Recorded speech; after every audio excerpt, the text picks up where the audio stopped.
맨살이 가렵다, 생살이 가렵다라는 분들인데 피부에 아무 문제가 없는 것 같은데 몹시 가렵습니다. 너무 가렵습니다.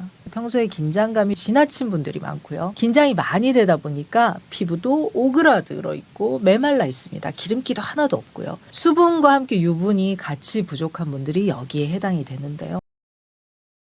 안녕하세요. 100년 면역력을 키우는 짠맛의 힘의 저자 김은숙입니다. 가려움증으로 고생하시는 분들 참 많으십니다. 상담하다 보면 가려워서 진짜 미치겠다. 잠이 안 온다. 차라리 아픈 게 낫겠다. 그런 얘기들 많이 하시는데요. 부모님들 댁에 가면은 항상 집에 있으셨던 그 효자손 기억나실 겁니다. 저도 어렸을 때 할머니 등을 끌어드렸던 기억이 있는데요. 왜 특히 나이가 들면 더 가려울까? 어떤 사람들이 더 가려운 걸까? 오늘 가려움증에 대해서 살펴보고 어떻게 해결할 수 있을지 알려드리도록 하겠습니다. 가려움증이 있는 분들은 다른 데는 다 괜찮은데 그냥 가렵기만 하다 이런 분들은 거의 없습니다. 사실 뭘 잘못 드셨거나 잘못된 데 노출이 됐거나 해서 해독을 해야 되는 순간에 급성으로 오는 가려움증도 있지만 그럴 땐 그 부분이 해소가 되면 해결이 되는 거지만 그게 아니라 밤마다 가렵고 만성적으로 가려움으로 오랫동안 시달리는 분들 생각보다 많습니다. 별의별 거 다 했다. 물도 많이 먹어보고 건조하다고 해서 보습도 해보고 발라보기도 하고 근데 다 소용없더라. 안 되는 분들이 많으신 거죠. 우리 몸에 있는 모든 증상들은 다 이유가 있고요. 그 증상은 곧 신호이기도 합니다. 내 몸이 주인인 나에게 무언가를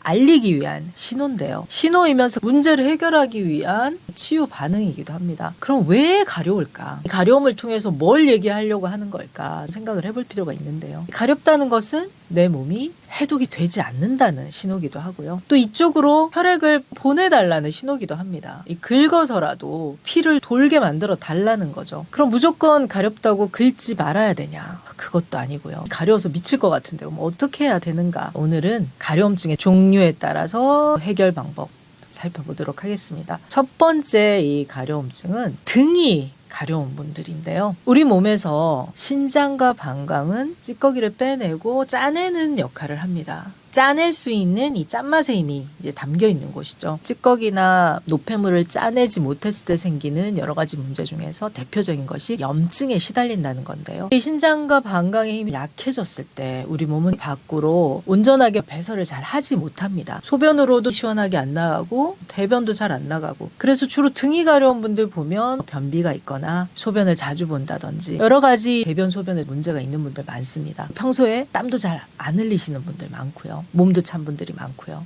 그래서 나이가 들면 특히 왜 등이 가려운가? 나이가 드는 과정이라는 것은 몸이 수분이 빠지고 몸이 식어가는 과정이기도 합니다. 그래서 아이들은 흔히 핏덩어리다라고 얘기하는데 이 핏덩어리 혈액의 대부분이 수분으로 이루어져 있죠. 아이들은 수분이 많다 보니 피부도 아기 피부라고 할 때 수분 가득한 피부를 의미하는데요. 나이가 들수록 몸에 있는 수분이 점점점 줄어듭니다. 수분이 줄어든다는 것은 이제 혈액량 자체도 줄어드는 거죠. 그러면 몸에 있는 체액과 혈액량들이 줄어들고 말초신경까지 말초 혈관까지 혈액이 잘 가지 않습니다. 그러다 보니까 여러 가지 문제들이 많이 생기는데요. 피부도 건조해지고 메말라 가죠. 수분과 혈액이 부족해지면서 그러면서 자연스럽게 가려움증도 함께 올 수 있습니다. 특히 등 쪽이 많이 가렵습니다. 등이 바로 방광경락이 지나가는 대표적인 부위죠. 그래서 등이 너무 가렵다. 등은 특히 손도 잘 안 닿고 긁어주거나 뭐 효자손이 진짜 효자 노릇을 해야 되는 그런 상황인데요. 또 언제 가려우신가요? 밤에 가렵습니다. 이 밤이라는 시간 자체가 이 신장과 방광이 일을 하는 시간이거든요. 하루 중에서 체온이 가장 떨어지는 시간이기도 합니다. 그래서 몸도 차고 이 신장 방광의 힘이 약한 분들이 등 가려움을 호소를 많이 하십니다. 등만 가렵냐? 같이 나타나는 증상 중에 아까 말씀드린 소변을 자주 보거나 또 소변이 시원치 않거나 방광이나 전립선에 문제가 있는 분들도 많으시고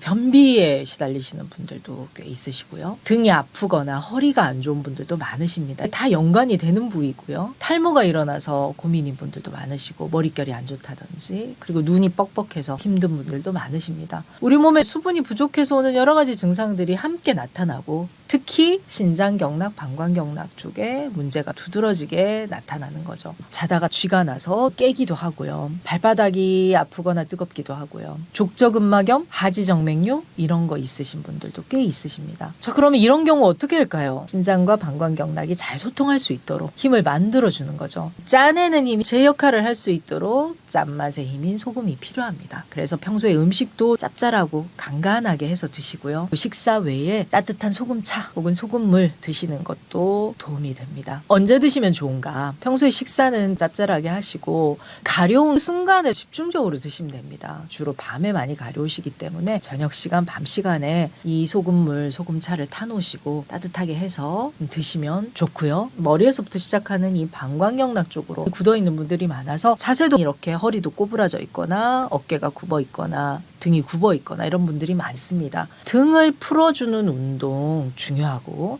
허리 운동 꼭 필요합니다. 발목도 평소에 많이 돌려주시고 발끝치기도 많이 해주시고요. 등 쪽이 풀릴 수 있는 여러 가지 운동들 병행해 주시면 도움이 많이 되십니다. 그리고 식사를 하실 때 짭조름한 반찬들, 간간한 반찬들, 국물들 활용하시면 내 몸이 적당한 수분을 품으면서 찌꺼기는 짜낼 거 짜내고 체액이 늘어나고 혈액이 늘어나서 순환을 하는데 훨씬 도움이 많이 됩니다. 수분을 유지할 수 있기 때문에 건조함도 훨씬 덜한 거고요. 건조한다고 물만 드시면 절대 안 되겠죠.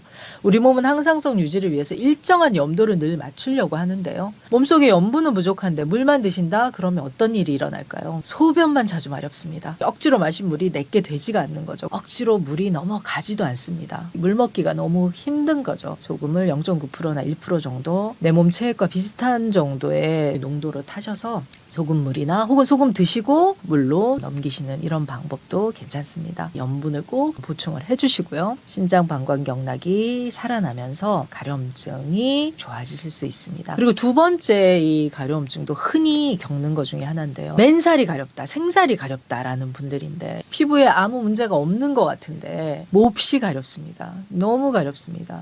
평소에 긴장감이 지나친 분들이 많고요. 긴장이 많이 되다 보니까 피부도 오그라들어 있고 메말라 있습니다. 기름기도 하나도 없고요. 수분과 함께 유분이 같이 부족한 분들이 여기에 해당이 되는데요. 긴장감이 지나친 분들이다 보니 잠도 잘 오지 않습니다. 간경락, 담경락이 많이 굳어 있어서 이 좌우 차이가 이렇게 기울어져 있는 분들도 많고 고관절이 불편한 분들도 많으시고요. 소화가 잘 안 되는 분들도 많고 역류성 식도염에 시달리시거나 입맛이 없는 분들도 많습니다. 맨살이 가려운 것 때문에 잠도 잘 수 없고 거의 미칠 지경인 거죠. 간담이 할 수 있는 해독이 안 되는 분들인 경우가 많은데 물론 제가 말씀드리는 이 신장이다, 방광이다, 간이다 라고 장기에 대해서 말씀드릴 때 병원에서 진단받는 내용과는 다르고요. 그 장기가 가질 수 있는 힘, 그 힘이 떨어졌을 때를 얘기합니다. 그게 병원에서 사진을 찍거나 검사를 해서 찍힐 수 있는 단계일 수도 있지만 그렇지 않을 때도 내 몸은 많은 증상으로 표현을 하기 때문에 병원의 병명의 진단과 반드시 일치하지 않습니다. 참고해 주시고요. 그래서 이 간담이 약한 분들은 성격도 급하고 쉬지 못하고 늘 무언가를 해야 되면서 마음도 조급한 분들이 많습니다. 쉴 수 있는 힘이 간에서 나오는데 쉴 수가 없다 보니까 주로 어디가 가려운가? 옆구리, 눈, 몹시 가렵고 사타구니 같은데 그런 부분들 가렵습니다. 목도 가렵고요. 주로 간경락, 담경락이 지나가는 부위가 아주 가려워서 고생을 많이 하십니다. 편두통에 시달릴 수도 있고 발도 몹시 피곤합니다. 물론 전신이 가렵지만 말씀드린 그런 부분이 특히 더 가려우실 수 있고요. 이런 분들 같은 경우는 간경락, 담경락에 힘이 빠져있는 분들인 거죠. 쪽을 잘 영양을 해주시고 운동을 해주시면 되는데요. 쉬게 해주는 신맛이 필요합니다. 새콤한 맛, 기름을 쳐주는 고소한 맛 필요한데요. 나도 모르게 그런 맛들이 땡겨서 평소에 좋아하는 맛들이 이실 가능성이 큽니다. 어떤 것들이 있느냐? 발효식초, 레몬, 오미자 산수유 이런 것들도 있고요. 초무침, 피클, 신김치, 동치미 같은 거 있습니다. 이런 신맛 나는 것들 평소에 아마 좋아하실 거고 드시면 편안하실 수 있습니다. 비타민C도 여기 해당이 되고요. 또 고소한 맛 나는 것들도 여기 해당이 됩니다. 참기름, 들기름, 참깨, 들깨 그런 것들로 나물 무친 거, 볶음한 거 이런 것들 얼마든지 드셔도 됩니다. 몸에 기름을 좀 쳐주실 필요가 있는 거죠. 그리고 지나치게 긴장돼서 오그라붙어 있는 부분들을 쉴 수 있게 퍼줄 필요가 있습니다.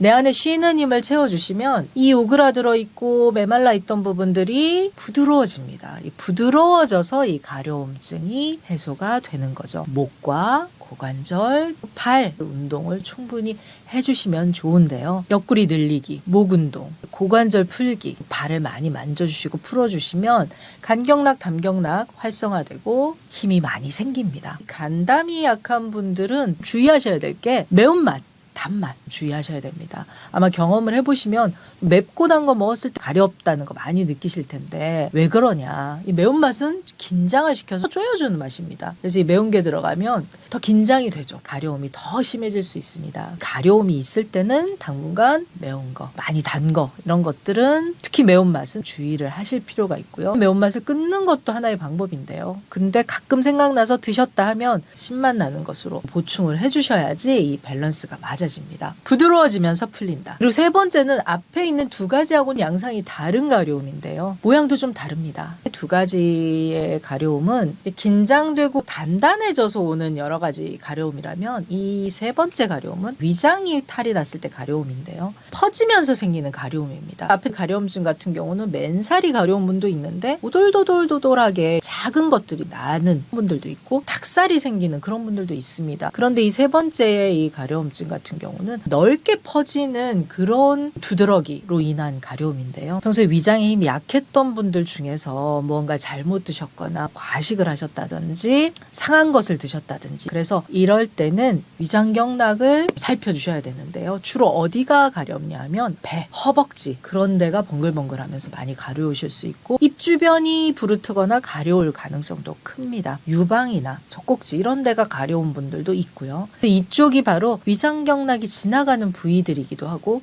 위장경락이 다스리는 부분이기도 합니다. 그래서 그쪽이 많이 가려우실 수가 있는데 그럴 때는 먼저 하셔야 될 게 배를 따뜻하게 해주시는 거. 따뜻하게 해줄 수 있는 뭔가 없다면 계속 두들겨 주셔라도 위장을 데워주시는 게 필요합니다. 위장을 단단하게 해주고 위장을 편안하게 해주는 맛은 바로 단맛인데요. 이때는 마스코바도 원당이나 꿀이나 조청 같은 거 이런 것들로 영양을 해주시고 배를 데워주시고 허벅지를 따뜻하게 마찰을 해주시며 위장이 풀리면서 위가 따뜻해지면서 밖으로 두드러져서 나왔던 것들이 수그러지면서 가려움증도 사라집니다. 그래서 이런 경우는 위를 따뜻하게 해주는 거 먼저 해주시고 앉았다 일어났다 하시면서 무릎 운동을 해주셔서 위경락 활성화시켜주는 거 그것도 좋은 방법입니다. 자 그리고 가려움증에 시달리는 분들은 속이 찬 분들일 가능성이 큽니다. 저체온인 분들이 많은데요. 그래서 암 환자분들이라든지 심장이나 간에 병명이나 진단을 받은 분들 중에서도 이 가려움증을 호소하시는 분들이 참 많습니다. 공통점이 다 체온이 낮은 분들, 저체온인 분들일 가능성이 큰데요. 평소에 몸을 따뜻하게 해주는 여러 가지 방법들 실천을 해주셔야 되는데요. 첫 번째는 걷기입니다. 운동 에너지를 열 에너지로 바꿔주시는 거죠. 햇볕 있는 시간에 걸으시면 더 좋고 그렇지 못했을 경우라도 하루에 최소 30-40분 이상 꼭 걸어주시고 1시간 이상, 1시간 반 이상 걸어주시면 좋습니다. 빨리 걷기보다는 내 몸이 해독을 잘 할 수 있도록 기다려주는 차원에서 적당한 속도로 산책하듯이 걸어주시는 게 도움이 많이 되고요. 그리고 찬 것들 드시는 습관이 있으셨다면 당장 중단하시는 게 좋습니다. 장기의 온도를 떨어뜨려서 소화기와 장기들이 소화 흡수 분해 잘 할 수 있도록 해독까지 잘 할 수 있도록 해줘야 하는데 체온이 떨어져 있다는 건 혈액이 가지 않는다는 거죠. 혈관이 수축되어 있다는 거겠죠. 그러면 그 역할을 잘 할 수가 없습니다. 운동도 잘 해주지 않고 평소에 또 찬 것까지 드시고 있고 그런 분들이라면 체온이 더 떨어지실 수 있겠죠. 그리고 또 하나는 평소에 드시는 약물하고도 또 가려움증이 관련이 있으실 수 있습니다. 항생제부터 시작해서 드시는 약물들이 우리 몸의 체온을 떨어뜨리고 몸 안에 있는 미생물 생태계들을 초토화시키고 교란시키는 이런 약들이 많다 보니 그런 약들을 장복하셨을 때 이뇨계통이 심한 전립선 약이나 고혈압 약이나 이런 것들도 꽤 오래 드셨거나 당뇨약을 오래 드셨거나 이런 분들 같은 경우도 그로 인한 가려움증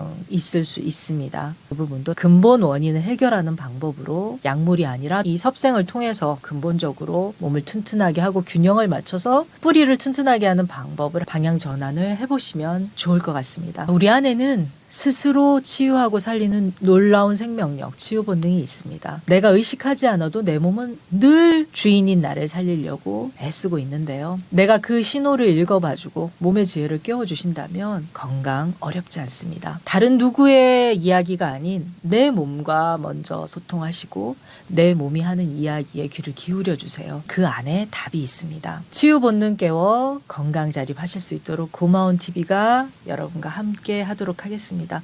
오늘 내용 도움 되셨다면 좋아요, 구독, 알림 설정 꼭 부탁드립니다. 다음 시간에 좋은 내용으로 찾아뵙도록 하겠습니다. 고맙습니다.